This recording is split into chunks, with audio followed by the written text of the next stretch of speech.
ক্ষুধা লাগছে তো কি করবো, কেউ খাবার দিচ্ছে না, বা এদিকে ক্ষুধার জ্বালাতে আমার পেট চুচু করছে। সামনে এখানে গাজর পাইছি, তাই গাজর খেতে শুরু করে দিয়েছি। কি করবো, এত ক্ষুধা লাগছে, এদিকে আশেপাশে কোনো খাবার নাই। ক্ষুধার জ্বালাতে আমি অস্থির হয়ে গেছি। সামনে এখানে গাজর ছিল, তাই আর গাজরের লোভ সামলাতে পারিনি, তাই গাজরই খেতে শুরু করে দিয়েছি। ওই যে কথায় আছে না, ক্ষুধা লাগলে বাঘেও ধান খায়, তা আমার এই অবস্থা হয়েছে।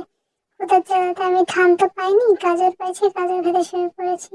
দয়া করে কেউ আমার এই গাজর খাওয়া দেখে হাসিবেন না। ক্ষুধা লাগলে যে কি করে, শুধু মানুষ না, বিলাই জাতীয় ক্ষুধা লাগলে ধান, ধান না পেলে ঘাস খায়, ঘাস না পেলে গাজর খায়। কিছু না কিছু তো খাই আর কি। তো এই গাজর খাওয়া দেখে কেউ দয়া করে হাসিবেন না, বরং আরো উৎসাহ দিলে আরো বেশি বেশি করে গাজর খাবো। দেখছেন আমি কত গাজরটাকে পছন্দ করেছি, যে আমি গাজরের কাছে বসে পড়লাম। দেখেন দেখেন, ভালো করে দেখছেন যে আমার গাজর কত পছন্দ হয়েছে। গাজরের স্মেল, ওয়াও, সো ইয়ামি। এখন থেকে খাওয়া দিলে গাজরই খাবো।